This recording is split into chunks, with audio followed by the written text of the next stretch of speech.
ਹੁਣ ਰਾਸਤੇ 'ਚ ਆਪ ਗਏ, ਵਾਲਦਾ ਨੇ 40 ਦਿਨਾਰ ਦਿੱਤੇ ਨੇ ਤੇ ਜੇਬ ਸੀधी ਧੀ ਤੋਂ ਕਿ ਗਵਾਚ ਜਾਣਾ ਜਾਣ ਡੇਗਣਾ ਪੈ। ਹੁਣ ਰਾਸਤੇ 'ਚ ਗਏ, ਅੱਗੋਂ ਹੁਣ ਹੋਇਆ ਕਿ ਲੁਟੇਰੇ ਆ ਗਏ, ਚੋਰ ਆ ਗਏ ਲੁੱਟਣ ਵਾਸਤੇ। ਤੇ ਹਜ਼ਰਤ ਸੈਯਦਨਾ ਸ਼ੇਖ ਅਬਦੁਲ ਕਾਦਰ ਗਿਲਾਨੀ ਰਜ਼ੀ ਅੱਲਾਹੁ ਤਾਲਾ ਨੂੰ ਸਾਰੇ ਕਾਫਲੇ ਨੂੰ ਲੁੱਟਦੇ ਲੁੱਟਦੇ ਇੱਕ ਬੰਦਾ ਆਪਦੇ ਕੋਲ ਵੀ ਆਉਂਦਾ। ਆ ਕਹਿੰਦਾ ਉਹ ਬੱਚੇ ਦੱਸ ਤੇਰੇ ਕੋਲ ਵੀ ਕੁਝ ਹੈ? ਆ ਫਰਮਾਉਂਦੇ ਨੇ ਹਾਂ ਮੇਰੇ ਕੋਲ 40 ਦਿਨਾਰ ਨੇ, ਮੇਰੇ ਕੋਲ 40 ਦਿਨਾਰ ਨੇ। ਹੁਣ ਉਸ ਚੋਰ ਨੇ ਗੱਲ ਸੁਣੀ ਤੇ ਜਾ ਕੇ ਆਪਣੇ ਸਰਦਾਰ ਨੂੰ ਦੱਸੀ। ਉਹਨੇ ਕਿਹਾ ਕਿ ਸਰਦਾਰ ਕੀ ਫਲਾਣਾ ਜਗ੍ਹਾ ਤੇ ਉਹ ਫਲਾਣਾ ਫਲਾਣਾ ਜਿਹੜਾ ਬੱਚਾ ਹੈ ਉਹ ਕਹਿ ਰਿਹਾ ਕਿ ਮੇਰੇ ਕੋਲ 40 ਦਿਨਾਰ ਨੇ। ਸਰਦਾਰ ਨੇ ਕਿਹਾ ਉਸ ਬੱਚੇ ਨੂੰ ਬੁਲਾਇਆ ਜਾਏ। ਉਹਨੂੰ ਬੱਚਾ ਹਾਜ਼ਰ ਹੋਇਆ, ਆਪ ਕੋਲ ਗਏ, ਪੁੱਛਿਆ ਕਿ ਦੱਸ ਤੇ ਸਹੀ ਬੱਚਿਆ ਤੇਰੇ ਕੋਲ 40 ਦਿਨਾਰ ਹੈ ਨੇ? आपने फरमाया हाँ मेरे को है ने। क्या कितने ने? आपने फरमाया मेरी जेब की सिलाई की हुई इस जेब को, मेरी इस जेब के 40 दिनार ने। क्या कि तू ना दसदा, तू कह देगा मेरे को नहीं है तो हम तेन पूछना भी नहीं सकते क्योंकि तू बच्चा है।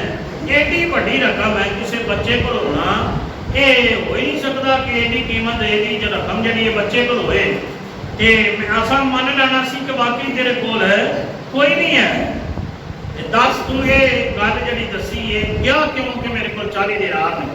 आपने फरमाया कि ये मेरी मां का हुक्म सी, मेरी मां ने मैनू आउंदी वारी क्या सी पुत्र जो कुछ मर्जी हो जाए झूठ नहीं बोलना।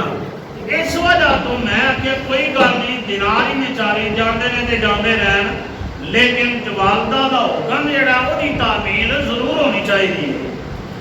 तो हुण मां का हुक्म मनिया 40 दिनार दसे। सरदार ने क्या ओ मेरे साथियों जिन्ने भी हो सारे के सारे इधर आ जाओ।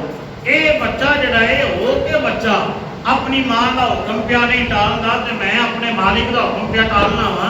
मैं उसकी नाफरमा बरदारी कर रहा, मैं उसके बंदियां नूं तकलीफां दे रहा, इज़ा पहुंचा रहा। तो इसलिए जिदा जिदा माल लुटिया वो सारा वापिस करो कि आ जाओ मेरे नाल। उस वेले उन्हें तौबा की कि अज तो बाद असीं ये काम है नहीं करांगे। इन्हें हज़ूर गौस आज़म रज़ी अल्लाह तआला अन्हु दी सच की बरकत एक तो गल हो गई ना, सच बोलिया आपने, ये सच दीयां बरकतां ते है ही है नहीं, लेकिन गल याद रहे सच जिथे बोलिया है वो सच तो है ही है, लेकिन नाल नाल मां के हुक्म की तामील की भी बरकत है कि मां का हुक्म मनिया, मां के हुक्म की तामील की, मां का हुक्म छड़िया नहीं। तो जे मावा आप कहना फलानी चीज चुकी है तो पुत्र तू आखिर मैं नहीं चुकी,